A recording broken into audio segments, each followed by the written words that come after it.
एक समय की बात है। गांव में एक बहुत ही रईस आदमी रहा करता था, जिसका नाम प्रताप लाल था, जिसकी गांव में बहुत बड़ी कपड़े की दुकान थी।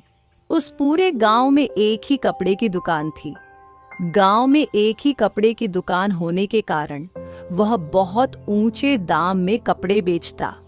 गांव में जो पैसे वाले लोग थे, अक्सर वही उसके पास कपड़े खरीदने जाया करते। प्रताप लाल की शहर में भी कहीं भी दुकानें थी और उसके पास बहुत सारी जमीन भी थी, जिस पर मजदूर लोग काम किया करते। प्रताप लाल को अपने आप पर बहुत घमंड था। एक दिन एक किशन नाम का मजदूर आकर बोलता है, सेठ जी, मुझे आपसे कुछ जरूरी बात करनी है। हाँ बोलो, क्या बात है? जल्दी बोलो, मेरे पास वक्त नहीं है। सेठ जी, मैं घर जाना चाहता हूँ। मेरी पत्नी की तबीयत बहुत खराब है। उसका ख्याल रखने वाला कोई नहीं है। पहले तो तुम मुझसे दूर रहकर बात कर। पता नहीं तेरी पत्नी को कौन सी बीमारी है। वह बीमारी कहीं तेरे जरिए मुझे ना लग जाए, दूर हट जा। और हाँ, अगर तेरी पत्नी की तबीयत खराब है तो तू काम पर क्यों आया? सेठ जी, घर में पैसों की बहुत तंगी है। अगर मैं काम पर नहीं आता तो मेरी तनख्वाह काट ली जाती, इसलिए मैं काम पर आया। लेकिन तू तो आधा अधूरा काम छोड़कर जाने की बात कर रहा है। तो तुझे क्या लगता है आधा दिन भर कर मैं तुझे पूरे दिन की तनख्वाह दूंगा? बिल्कुल भी नहीं। मैं अच्छे से जानता हूं तू जानबूझकर दिखावे के लिए आज काम पर आया था, ताकि तू मुझे यह दिखा सके कि तुझे तेरी पत्नी की तबीयत से ज्यादा मेरी काम की पड़ी है। यह नौटंकी मेरे सामने नहीं चलेगी। चुपचाप चुपचाप अपना पूरा काम कर और फिर ही घर जाना, नहीं तो मैं तुझे आज की तनख्वाह नहीं दूंगा। ऐसा मत कीजिए सेठ जी। भले ही मुझे आधे दिन की तनख्वाह कम दीजिए, लेकिन मुझे अब जाने दीजिए। तेरी हिम्मत कैसे हुई मुझे जबान लड़ाने की? तू जानता नहीं मैं कौन हूं। अगर तुझे जाना है तो जा, तुझे कोई तनख्वाह नहीं मिलेगी। और हाँ, कल से काम पर आने की भी जरूरत नहीं है। अगर काम करना है तो ठीक से करो, वरना निकलो यहां से। तुम जैसे की कोई कमी नहीं है। तुम जैसे मुझे हजारों मिल जाएंगे, समझा? अब काम करना है तो कर, नहीं तो निकल। किशन निराश होकर चला जाता है। जी, आपने यह ठीक नहीं किया। वह दोनों बेचारे पति पत्नी अकेले ही रहते हैं। ना ही उनकी कोई संतान है और ना ही कोई देखभाल करने वाला है। अगर वह जाना चाहता था तो जाने देते ना। उसकी तनख्वाह काटने की क्या जरूरत थी? कभी तो किसी की समस्या समझ लिया करो। आपके अंदर दिल है भी या नहीं? बुरा वक्त किसी पर भी आ सकता है। इतना भी घमंड करना अच्छी बात नहीं है। ऊपर वाले ने आप पर इतनी कृपा की है कि आपको किसी बात की कोई कमी नहीं, लेकिन आप इस बात को अपना घमंड मानकर बैठ गए हो। कावेरी, आवाज नीचे करके बात करो। तुम क्या जानो व्यापार के बारे में? तुम तो दिन भर घर में बेटी रहती हो। तुम्हारा जो काम है तुम सिर्फ वही करो। तुमसे मैंने अपने कारोबार में दखल देने के लिए शादी नहीं की है। तुम्हारा काम है मेरे बच्चों को देखना और इस घर का ख्याल रखना। मैंने तुमसे राय पूछी थी क्या, जो तुम बीच में आकर अपने राय दे रही हो? अपनी राय अपने पास ही रखो। आइंदा मेरे कारोबार के मामले में दखल मत देना। मुझे तुम्हारी राय की कोई जरूरत नहीं। मुझे अच्छे से पता है मुझे क्या करना है और क्या नहीं। वैसे भी मुझे इन गरीबों से सख्त नफरत है। इन्हें देखता हूं तो मेरा खून खोलता है। मुझे इनसे गंदी बदबू आती है, जो मुझे बिल्कुल भी नहीं पसंद। और हाँ, आइंदा ये गरीब मेरे कमरे तक आने नहीं चाहिए। चौकीदार से कह दो, आइंदा कोई आए तो उसे बाहर ही रोक दिया जाए। और मुझे नहाना पड़ेगा, क्योंकि पता नहीं किशन की पत्नी को कौन सी बीमारी थी। वह बीमारी कहीं ना कहीं किशन को भी होगी और किशन जरिए मुझे भी लग जाएगी। जब से उसे मिला हूं मुझे अजीब सा लग रहा है। मैं नहा कर आता हूं। हटो। और जाओ यहां से। तुम भी अपना काम करो। प्रतापलाल गरीबों से बहुत चिढ़ता था। इधर किशन घर आता है तो देखता है कि उसकी पत्नी की तबीयत बहुत ज्यादा खराब होती है। विमला, तुम ठीक तो हो ना? तुम्हारी तबीयत ज्यादा खराब लग रही है। वेद जी को बुलाओ क्या? नहीं, मैं ठीक हूँ। वेद को बुलाने की कोई जरूरत नहीं है। वैसे भी वेद जी जाएंगे तो उन्हें भी पैसे देने पड़ेंगे, और हमारे पास उन्हें देने के लिए पैसे नहीं हैं। कब तक हम उधार का इलाज करवाएंगे? पिछले कई दिनों से वेद आ रहे हैं, लेकिन बेचारे हमारी हालत देखकर पैसे की मांग भी नहीं करते। किसी का इतना फायदा उठाना भी अच्छी बात नहीं है। वो भी तो कहीं ना कहीं अपने घर का गुजारा करने के लिए लोगों का इलाज करते हैं ना। और हम उन्हें फुटी कौड़ी तक नहीं दे पाते।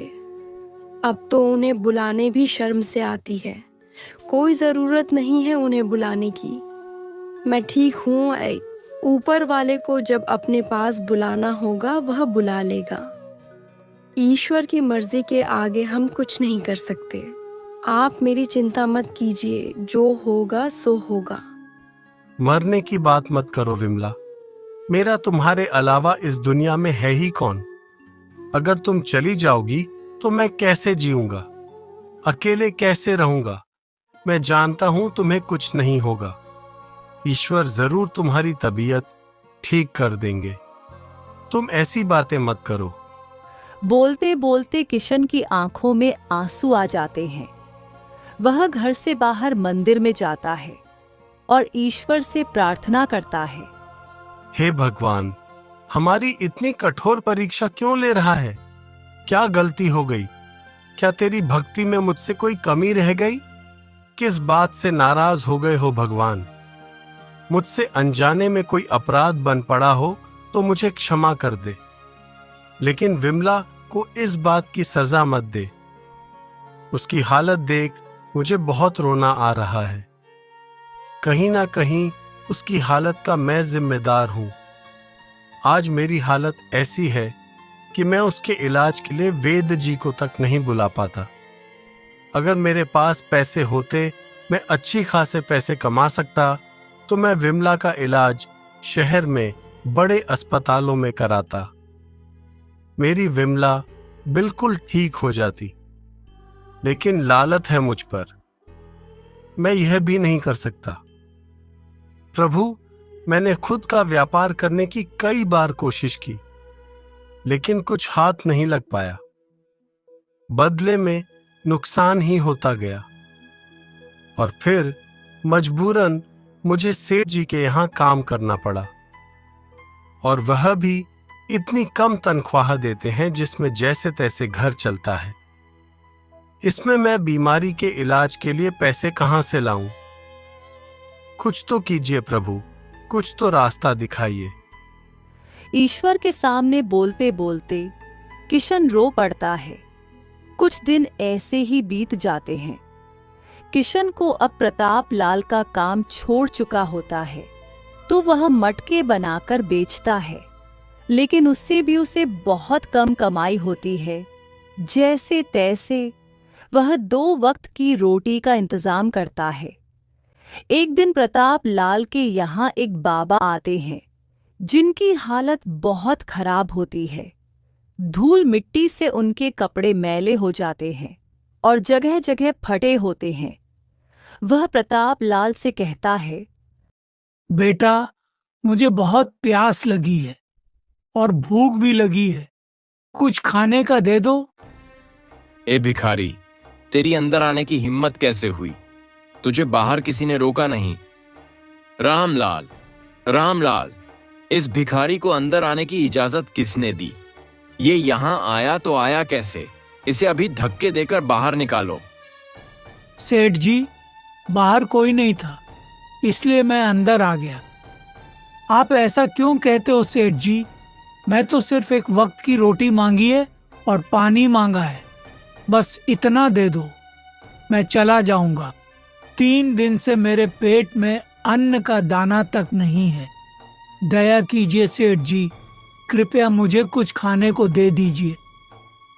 दूर हो जा मेरी नजरों के सामने से। तुझ पर गंदी मिट्टी लगी है और तू कितना मैला है, कितना गंदा है। फिर बहुत बदबू आ रही है। ऐसा लग रहा है कि मैं अभी उल्टियां कर दूंगा और तेरी यह मिट्टी मेरे कपड़ों को लग जाएगी। दूर रहकर बात कर। मालिक दे दीजिए ना, बहुत तेज भूख लगी है। आप तो इतने धनवान हो, मैं बस एक रोटी का टुकड़ा ही मांग रहा हूँ। बस थोड़ी सी ही दे दीजिए। दौलत का क्या है मालिक, वह तो आती जाती रहती है। आज आपके पास है, कल किसी और के पास भी हो सकती है।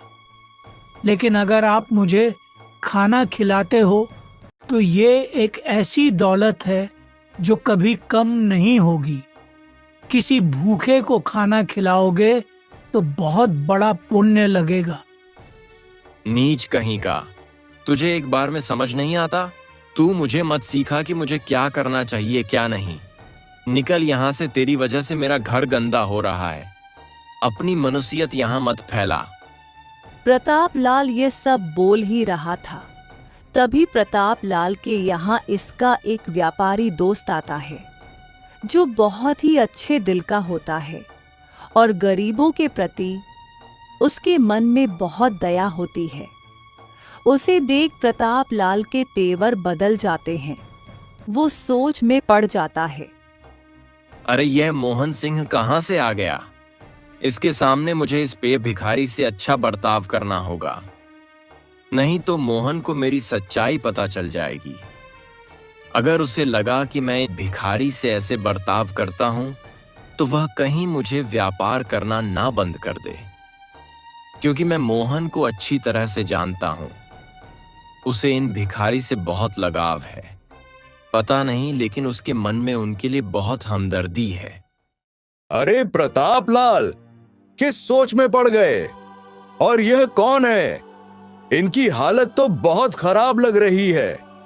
अरे हाँ मोहन सिंह, तुम आओ ना। दरअसल ये बहुत दिन से भूखे हैं, खाना मांग रहे थे। मैंने इन्हें कहा कि खाना क्यों, मैं तुम्हें उससे भी कीमती चीज दूंगा। आप यहीं रुकिए बाबा, मैं अभी लाता हूं। मोहन अंदर जाता है और एक थैली में कंकर मिट्टी भरता है और सोचता है, अब उस भिखारी को अच्छा सबक मिलेगा। आइंदा मेरे घर आकर मुझे कुछ भी मांगने की हिम्मत नहीं करेगा। जब वह थैली खोलकर देखेगा तो उसके होश उड़ जाएंगे, और तो और मोहन सिंह के सामने मेरी इज्जत भी रह जाएगी। और वह पोटली लाकर उस बाबा दे देता है और बोलता है, बाबा आप यह पोटली अभी मत खोलना, आप इसे घर ले जाकर खोलना। जैसे ही आप इसे खोलोगे आप बहुत खुश हो जाओगे। इसमें मैं बहुत कीमती चीज दी है जो आपकी बहुत काम आएगी। आपका बहुत बहुत धन्यवाद। मैं आपका एहसान कभी नहीं भूलूंगा। मैं ऊपर वाले से प्रार्थना करता हूँ कि आपने इसमें जो कुछ भी दिया है, भगवान आपको उसी की बरकत दे। जो आज आपने मेरे लिए किया है, देख लेना, ईश्वर आपके लिए कई गुना करेगा। धन्यवाद सेठ जी, मैं चलता हूँ। ऐसा कहकर वो बाबा वहां से चला जाता है। उसके जाने के बाद मोहन सिंह प्रताप लाल से कहता है, अरे वाह प्रताप लाल, मैं नहीं जानता था तुम इतने उदार मन के हो। तुमने तो आज मेरा दिल जीत लिया। मुझे ऐसे नेक दिल लोग बहुत पसंद है, जो हमेशा दूसरों का ख्याल रखते हैं, दूसरों के दुख में दुखी होते हैं, उनकी सहायता करते हैं। तुम तो बिल्कुल मेरी तरह हो। मुझे तुम्हारी आदत बहुत पसंद आई।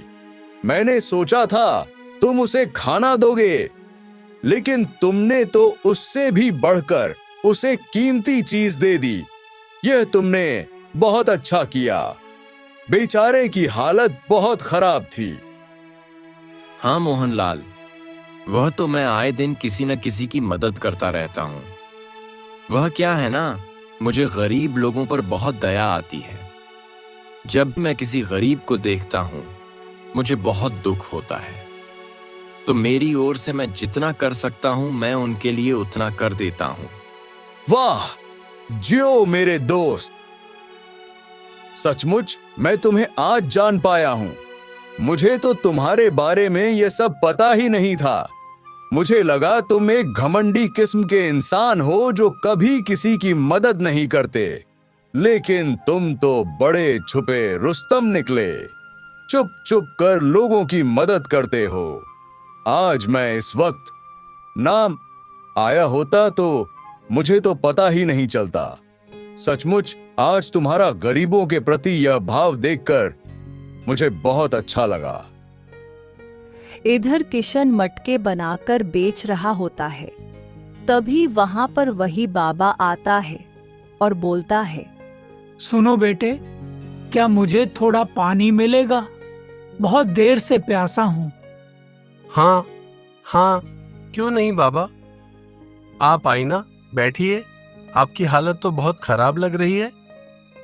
लगता है आपने बहुत दिन से कुछ नहीं खाया। एक काम कीजिए, आप अंदर थोड़ी देर आराम कीजिए। मेरे घर में जो कुछ भी खाने को है मैं आपके लिए लाता हूँ। अरे नहीं नहीं, बस मुझे पानी ही पिला दो और कुछ नहीं चाहिए। नहीं बाबा, आपकी हालत बहुत खराब है, आप कुछ खा लीजिए, उसके बाद चले जाना। मेरे पास बहुत कुछ तो नहीं है, बस थोड़ी बहुत सूखी रोटियां बची होगी, आप वही खा लीजिए, आपको थोड़ी राहत मिलेगी। मना मत कीजिए। ठीक है बेटा, तुम्हारा बहुत बहुत धन्यवाद बेटा। किशन उस बाबा को बहुत ही आदर से घर में बैठाता है और रसोई में जाता है तो देखता है कि रसोई में आटा खत्म हो गया है और सिर्फ 2 रोटियां ही बची थी। मैंने तो ध्यान ही नहीं दिया। आटा तो खत्म हो गया है और मैंने मेरे और मेरी पत्नी के लिए 2 रोटियां बनाई थीं। अगर मैं यह रोटी बाबा को दे दूंगा तो मुझे और मेरी पत्नी को भूखा सोना पड़ेगा।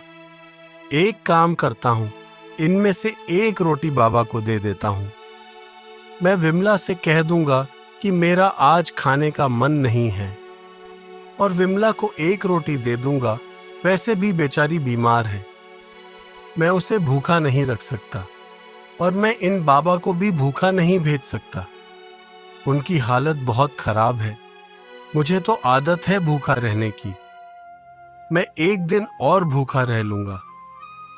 यही सोचकर किशन उन बाबा को 1 रोटी परोस देता है और बोलता है, माफ करना बाबा, लेकिन 2 ही रोटी बची थी, उसमें से 1 रोटी आपको दे रहा हूं।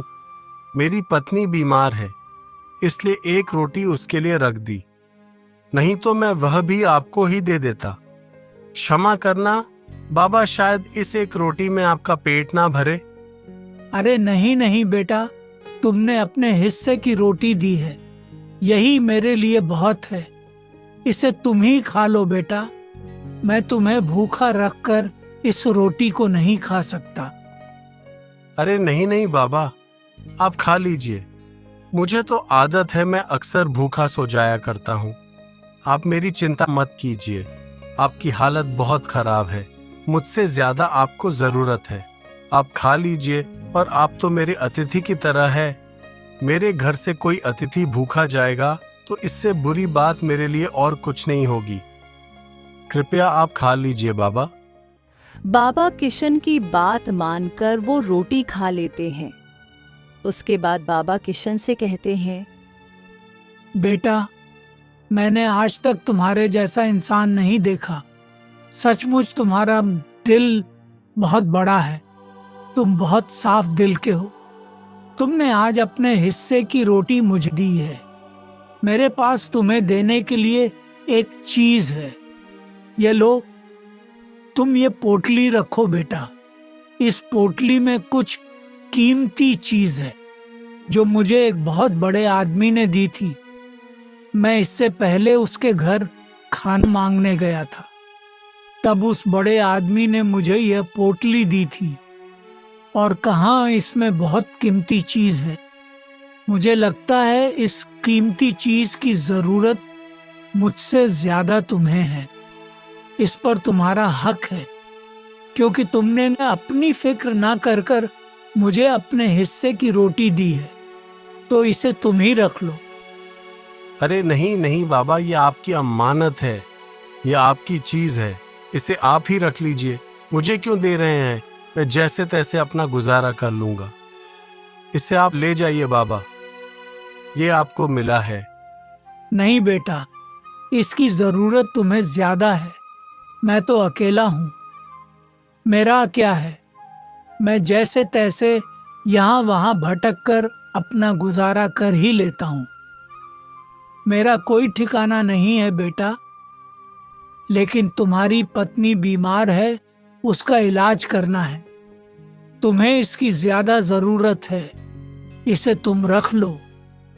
यह मैं दिल से दे रहा हूँ, और इसके साथ साथ मैं तुम्हें एक आशीर्वाद देता हूँ।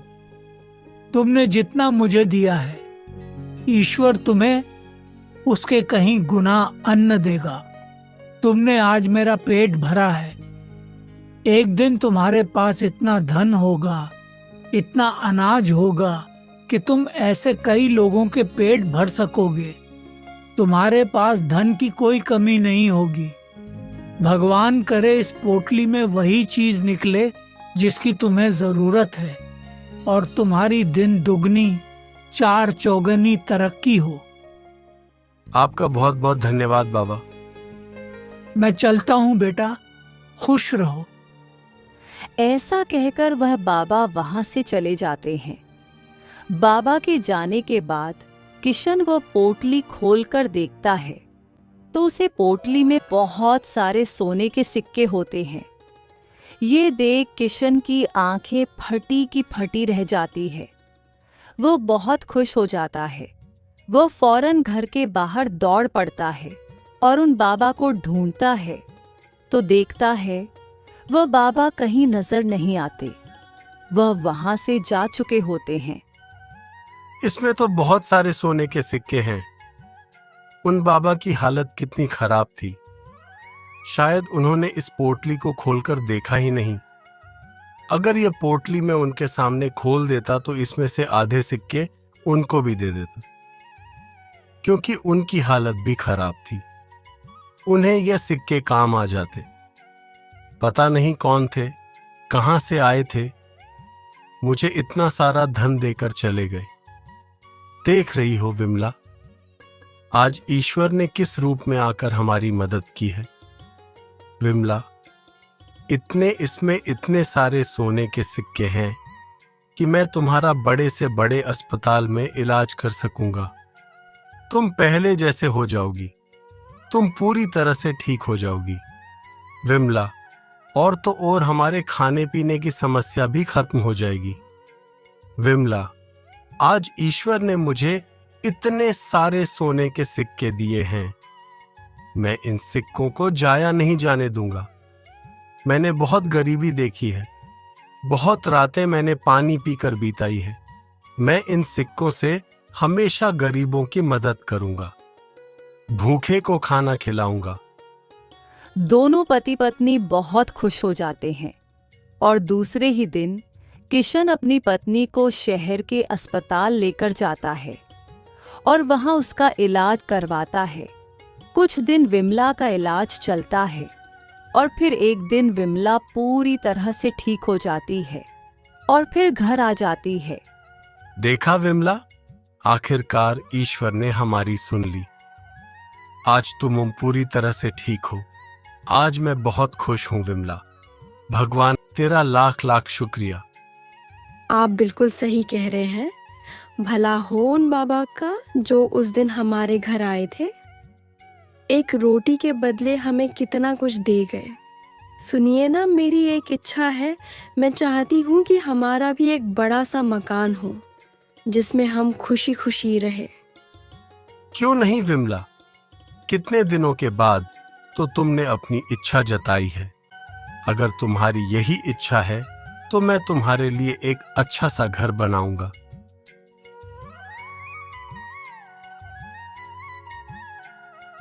इधर प्रतापलाल जब अपने तिजोरी खोलकर देखता है तो उसमें मिट्टी और कंकर होते हैं।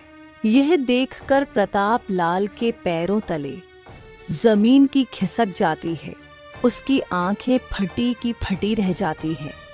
वह जोर से चिल्लाता है, ये सब कैसे हुआ? मेरा धन कहाँ गया? मेरे पैसे कहाँ गए? इसमें मिट्टी और कंकर किसने रखे? मेरे पैसे कहाँ हैं? क्या हुआ मालिक?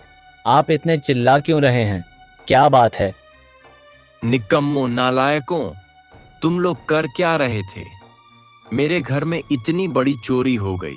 चोर यहाँ आया, उसने चोरी की और मेरे अलमारी में कंकर और मिट्टी भर दिए और तुम्हें पता भी नहीं चला। तुम कर क्या रहे थे? इतनी बड़ी चोरी हुई तो हुई कैसे? किसकी इतनी हिम्मत हुई जो हमारे घर में घुसकर हमारे घर में चोरी करें? मैं उसे जिंदा दफन कर दूंगा। मैं उसे ऐसी सजा दूंगा कि उसके साथ पूछते भी याद रखेंगे। जल्द से जल्द पता लगाओ, यह सब किसने किया है? जी मालिक, अभी पता लगते हैं। सुनिए जी, यह सब कैसे हुआ? हमारा धन कब चोरी हुआ? पता नहीं कावेरी, मैं भी यही सोच रहा हूं। मेरा तो बहुत बड़ा नुकसान हो गया। कावेरी, मेरी सारी धन दौलत तो इसी में थी, सब लुट गई, सब बर्बाद हो गया। अगले दिन माफ करना मालिक, लेकिन इस बात का कोई पता नहीं लग पा रहा कि यह चोरी किसने की है। तुम सब के सब निकम्मे हो, नकारे हो, तुम किसी काम के नहीं। तुम्हारे होते हुए मेरे घर में चोरी हुई तो तुम किस काम के? निकलो मेरे घर से। प्रतापलाल अपने नौकरों को काम से निकाल देता है। कुछ दिन ऐसे ही गुजर जाते हैं। प्रतापलाल की तबीयत खराब होने लगती है। दिन गुजरते गुजरते उसकी तबीयत इतनी खराब हो जाती है कि उसे एक गंभीर बीमारी घेर लेती है जो किसी के समझ नहीं आती। वो अपनी जगह से उठ भी नहीं पाता।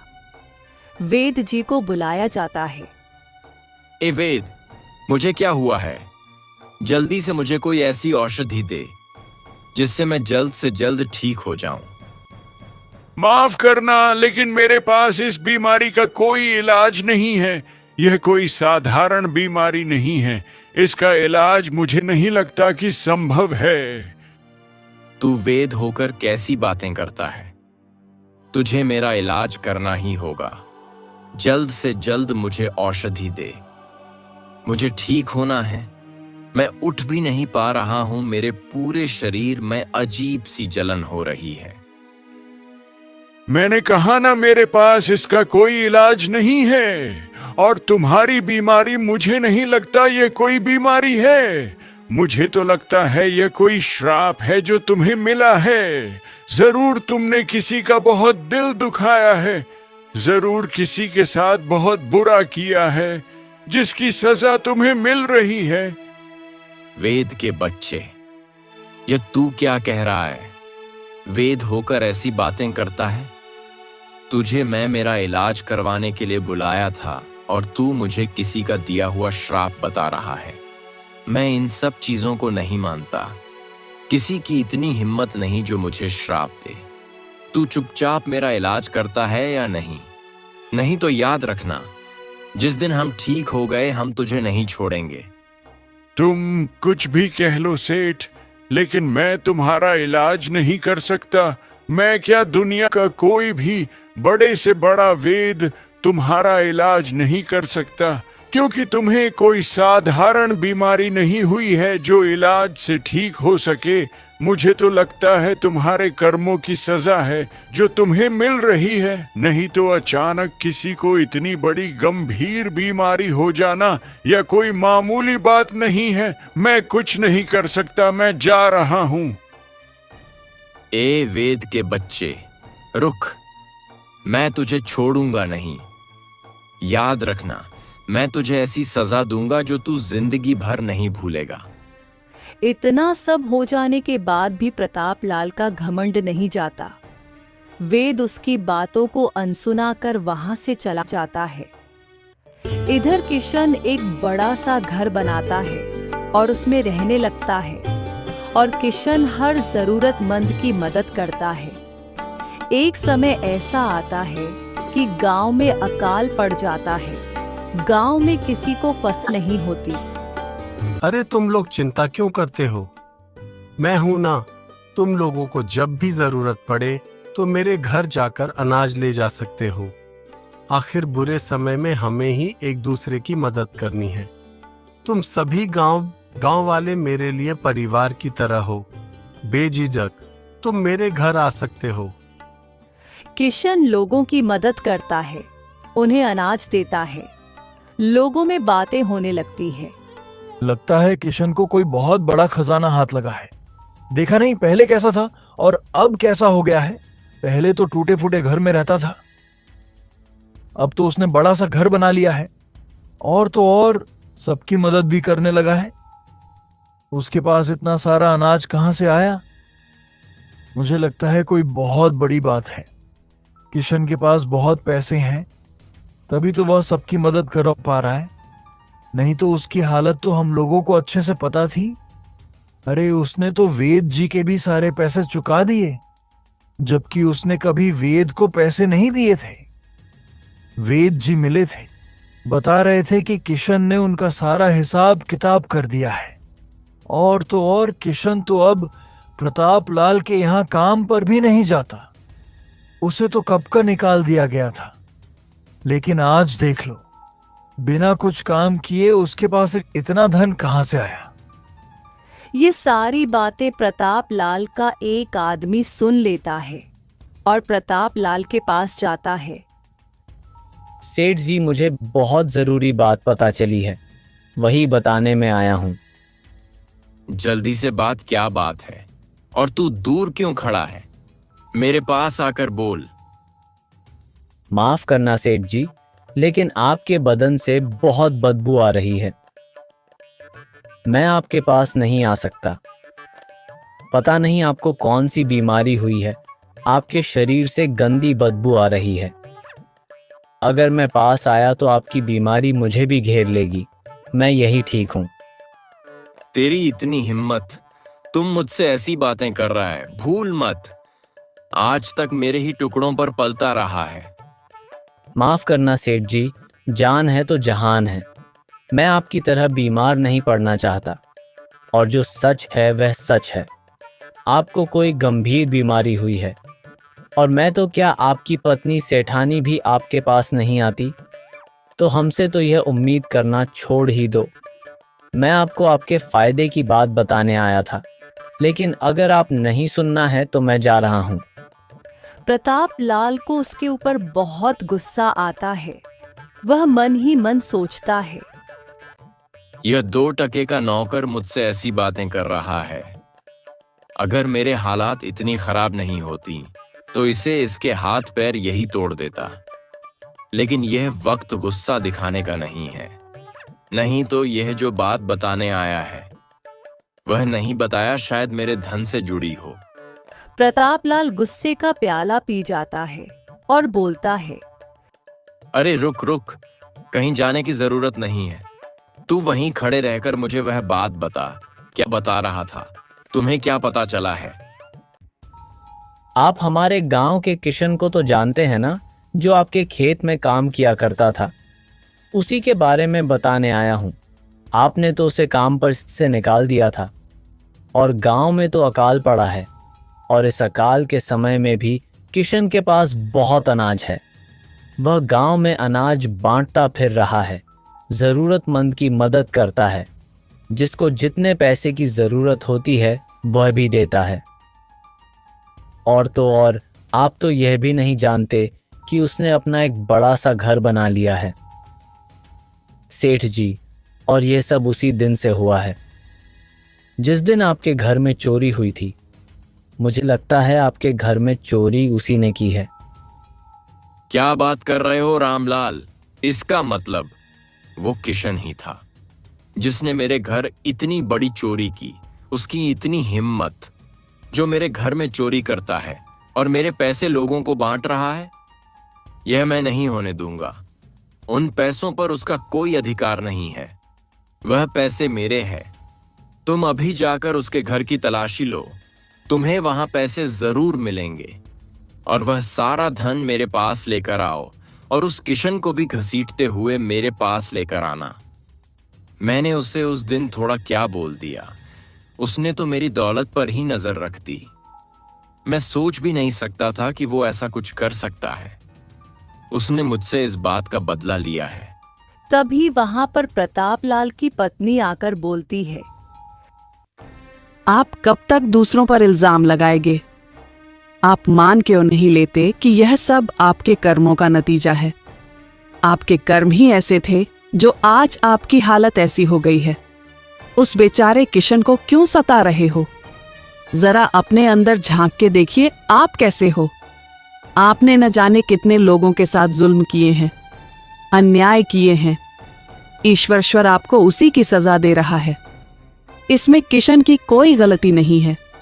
उस पर जानबूझकर झूठा इल्जाम मत लगाइए। अगर आपको लगता है आपका धन उसने चुराया है, इसमें उसकी गलती है, तो मुझे एक बात बताइए। आज आपकी जो ऐसी हालत हो गई है, जो आज आपके पास कोई भी आना नहीं चाहता, आपके अंदर से बदबू आ रही है, यह हालत आपकी किसने की? मुझे इस बात का जवाब दीजिए। बीमारी का क्या है कावेरी? वह तो किसी को भी हो जाती है। मुझे कोई बीमारी हुई है, समय के साथ वह ठीक भी हो जाएगी। यह सिर्फ एक इत्तेफाक है। आपका सारा का सारा धन चोरी हो जाना, और तो और आपको इतनी गंभीर बीमारी हो जाना कि जिसका कोई इलाज नहीं, ये कोई इत्तेफाक नहीं है। यह आपके पके किए की सजा है। आपको अपने कर्मों का दंड मिल रहा है, जो आप भुगत रहे हो। फिर भी आप मानने के लिए तैयार नहीं हो। मैं कहती हूं, अपनी जीद और घमंड छोड़ दीजिए और अपने कर्मों की माफी मांगिए, तो शायद सब ठीक हो जाए। मूर्ख औरत, जब भी मुंह खोलती हो उल्टा ही बोलती हो। मेरी पत्नी होकर मेरे बारे में बुरा सोचती हो, बुरा बोलती हो और दूसरों की तरफदारी करती हो। अभी मेरी हालत नहीं है कि मैं यहां से उठ पाऊं, नहीं तो अभी तेरा मुंह तोड़ देता। चल निकल यहां से। कावेरी वहां से चली जाती है और फिर प्रतापलाल अपने आदमी से कहता है, रामलाल, तुम्हें मैंने जितना कहा है उतना करो। तुमने अगर मेरा एक काम कर दिया तो मैं तुम्हें मुंह मांगी कीमत दूंगा। रामलाल लालच के मारे किशन के घर चला जाता है और किशन से कहता है, चोर कहीं के, तुमने हमारे मालिक का धन चुराया है। बता, मेरे मालिक का धन कहाँ रखा है? अरे, मैं किसी का धन नहीं चुराया है। ये तुम क्या कह रहे हो? झूठ बोलता है। तुझे झूठ बोलते हुए शर्म नहीं आती? एक तो चोरी करता है, ऊपर से सीना जोरी करता है। चुपचाप बोल, कहाँ छुपाया है? अरे मैंने कहा ना, मैंने किसी का धन नहीं चुराया है। तो तू ऐसे नहीं मानेगा। मुझे तेरे घर की तलाशी लेनी है और मैं लेकर रहूंगा। चल हट यहाँ से। रामलाल किशन के घर की जबरदस्ती तलाशी लेता है तो उसे एक पोटली मिलती है जिसमें सोने के सिक्के होते हैं। ये क्या है किशन, झूठा कहीं का। मैंने कहा था ना, तूने ही मेरे मालिक का धन चुराया है। ये पोटली तुम्हारे मालिक की नहीं है, मुझे किसी और ने दी है। इस पर तुम्हारा कोई अधिकार नहीं। रखो इसे। इस बात का फैसला तो सेठ जी करेंगे कि पोटली तुम्हारी है या नहीं। चलो मेरे साथ, सेठ जी ने तुम्हें भी बुलाया है। वह आदमी किशन को प्रतापलाल के पास लेकर जाता है और वह आदमी प्रतापलाल के पास जाकर बोलता है, सेठ जी, यह देखिए, मुझे यह पोटली इसके पास मिली है। इसमें बहुत सारे सोने के सिक्के हैं। अच्छा किशन के बच्चे, तो ये तेरी करतूत थी। तेरी हिम्मत कैसे हुई मेरे घर पर घुसकर मेरे यहाँ चोरी करने की? मैंने तुझे उस दिन काम से क्या निकाला? तू इस बात के बदले में मेरी तिजोरी ही लूट गया। वैसे तो गांव भर में खुद को बहुत ईमानदार कहता फिरता है। यही थी तेरी ईमानदारी? चोर कहीं का, और मेरे पैसे अय्याशों की तरह उड़ा रहा था, है ना? तुझे किसने अधिकार दिया मेरे पैसे दान करने का? तूने जितने भी सिक्के इसमें से निकाले हैं और लोगों पर खर्च किए हैं, वह भी मुझे वापस चाहिए। सेठ जी, आप क्या कह रहे हैं? मैंने आपके कोई सिक्के नहीं चुराए। भला मैं आपके घर चोरी कब करने आया था? आपने कब मुझे देखा? आप मुंह में आए वह बोलते जा रहे हो। मैंने यह चोरी नहीं की है। आप जबरन मुझ पर चोरी का इल्जाम क्यों लग रहे हो? झूठ मत बोल किशन के बच्चे, ये पोटली मेरी है। तू बता, ये पोटली तेरे पास कहां से आई? तू तो भिखारी था, तेरे पास इतना धन कैसे आया? बोल, अब चुप क्यों है? बोलता क्यों नहीं? मुझे यह पोटली एक बाबा ने दी थी। एक दिन मेरे घर एक बाबा आए थे, उन्होंने ही मुझे यह पोटली दी है। प्रताप लाल सोच में पड़ जाता है। अरे, मुझे याद आया, ये पोटली तो मैंने उस भिखारी को दी थी, और इसमें तो मैं मिट्टी और कंकड़ डाले थे। फिर इसमें सोने के सिक्के कैसे आ सकते हैं? ये कैसे हो सकता है? तू झूठ बोल रहा है। इस पोटली में सोने के सिक्के थे ही नहीं। तूने जरूर मेरे घर में चोरी की है। मैं झूठ नहीं बोल रहा। मैंने कोई चोरी नहीं की है। मैंने कहा ना, मुझे यह पोटली एक बाबा ने दी थी। रामलाल, उस पोटली में देखो, सिक्के है भी या नहीं? रामलाल उस पोटली को खोलकर देखता है तो उसमें कंकड़ और मिट्टी होती है। यह देख प्रताप लाल चौंक पड़ता है, और तो और किशन भी चौंक जाता है। ये क्या है रामलाल? इस पोटली में तो वही है जो मैंने डाला था। तो तुम इस किशन को यहां क्यों उठाकर ले आए? तुमने मुझसे झूठ बोला? नहीं मालिक, मैंने कोई झूठ नहीं बोला। मुझे नहीं पता ये कैसे हुआ, लेकिन जब यह पोटली मैंने किशन के घर देखी थी, इसमें बहुत सारे सोने के सिक्के थे, और जब मैं आपके सामने खोल रहा हूँ, इसमें पता नहीं मिट्टी और कंकर कहाँ से आ गए। मुझे नहीं पता मालिक, लेकिन मैं सच कह रहा हूँ, मेरा विश्वास कीजिए, इसमें सोने के सिक्के ही थे। जरूर कुछ गड़बड़ है। उस दिन जो भिखारी यहां आया था, उसी ने जरूर कुछ किया है। वह जरूर कोई मायावी था। उसने जरूर कोई काला जादू किया है। उसी की वजह से मेरी तबीयत खराब हुई है। रामलाल, तुम अभी के अभी उसे बूढ़े को ढूंढो जो दिन हमारे घर आया था। सेठ जी, आप अभी तक नहीं समझे कि वह बूढ़ा कौन था।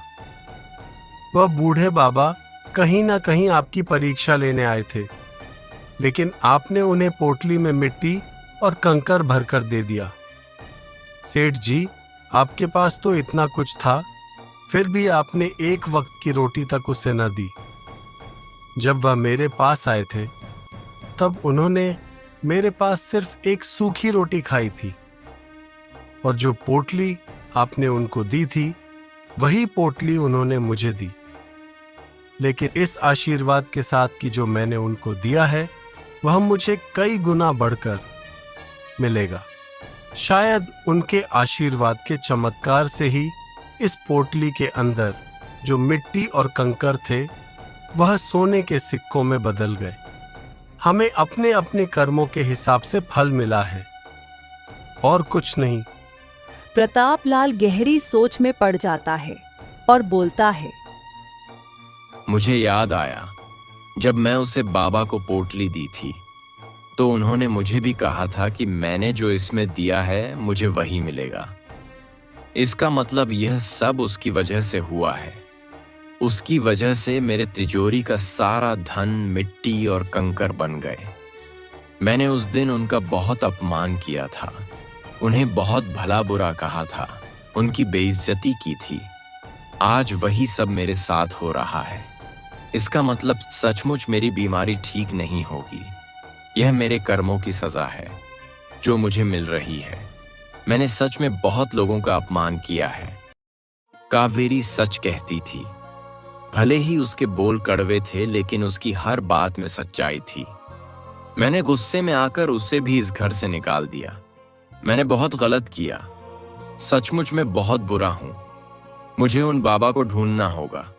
अब वही बाबा मुझे ठीक कर सकते हैं। मुझे उनसे माफी मांगनी होगी। यह तो बहुत अच्छी बात है सेठ जी, जो आपको अपनी गलती का एहसास हुआ। अगर ईश्वर ने चाहा तो वह बाबा आपको जरूर मिलेंगे। अगर आपके प्रायश्चित में थोड़ी सी भी सच्चाई होगी तो वह बाबा जरूर मिलेंगे। मुझे माफ कर देना किशन। मैंने तुम्हारे साथ भी बहुत गलत किया है। मैं जानता हूं मैं माफी के लायक नहीं हूं, फिर भी हो सके तो मुझे माफ कर देना। और किशन, यह पोटली तुम लेकर जाओ। मैं तो पापी हूं, शायद इसीलिए इस पोटली के सोने के सिक्के थे, वह मेरे घर आते ही कंकड़ में बदल गए। तुम इस पोटली को लेकर जाओ, यह तुम्हारी अमानत है। शायद तुम्हारे घर जाते ही यह कंकड़ फिर से सोने के सिक्के बन जाए। किशन वहां से चला जाता है। किशन के घर जाते हैं पोटली में फिर से सोने के सिक्के जाते हैं। कई दिन गुजर जाते हैं, लेकिन उस बाबा का कोई पता नहीं चलता। अब प्रताप लाल की हालत दिन ब दिन बदतर होती जाती है। वह रोज ईश्वर से प्रार्थना करता है कि वह बाबा मिल जाए। अब प्रताप लाल के पास कोई नहीं जाता। सारे लोग उससे दूर भाग फिरते हैं। उसकी हालत बहुत गंभीर हो जाती है। फिर एक दिन उसके घर वही बाबा आते हैं। बाबा को देखकर प्रताप लाल की खुशी का ठिकाना नहीं रहता। बाबा, आप आ गए। बाबा, बाबा, आप कहाँ चले गए थे? मैंने आपको कितना ढूंढा, आप मुझे कहीं नहीं मिले। मुझे माफ कर दीजिए बाबा, मैंने आपके साथ बहुत बुरा किया। मैं पापी हूं बाबा। इस पापी की क्षमा को स्वीकार करो बाबा। एक बार कह दो कि आपने मुझे माफ कर दिया है, तो मैं निश्चिंत होकर मर सकता हूं बाबा। बस एक बार मेरी जान जाने से पहले आप मुझे कह दीजिए कि आपने मुझे माफ कर दिया। हाँ प्रताप लाल, मैंने तुम्हें माफ कर दिया है। तुम्हें तुम्हारे किए की सजा मिल चुकी है। आज तुम्हारा हृदय पूरी तरह से बदल चुका है। तुमने घमंड में आकर जो जो अपराध किए हैं, तुम्हें उसकी सजा मिल चुकी है। आज से तुम इस बीमारी से मुक्त होते हैं। तुम बिल्कुल पहले जैसे हो जाओगे। अब आगे का जीवन कैसे जीना है, यह मैं तुम पर छोड़ता हूँ। आपका बहुत बहुत धन्यवाद बाबा। मैं आपका एहसान मरते दम तक नहीं भूलूंगा। आपने मुझे सही राह दिखाई है। आपने मुझे सही गलत का फर्क समझाया है। अगर आप नहीं होते तो पता नहीं मैं और कितने पाप करता। आपने मुझे पाप करने से बचाया है। बाबा, आपका बहुत बहुत धन्यवाद। फिर वह बाबा वहां से बिना कुछ बोले चले जाते हैं। बाबा के जाते ही प्रताप लाल में जान आ जाती है और वह अपने पैरों पर खड़ा हो जाता है। यह देख वह बहुत खुश हो जाता है और जैसे ही वह अपने तिजोरी की ओर देखता है तो उसमें उसे अपना सारा धन वापस मिल जाता है। अब प्रताप लाल पूरी तरह से सुधर जाता है। गरीबों की मदद करने लगता है। उसके घर पर जो भिक्षा मांगने या संत आते हैं, उनका आदर सत्कार करने लगता है। उनको खाना खिलाता है, दान पुण्य करने लगता है।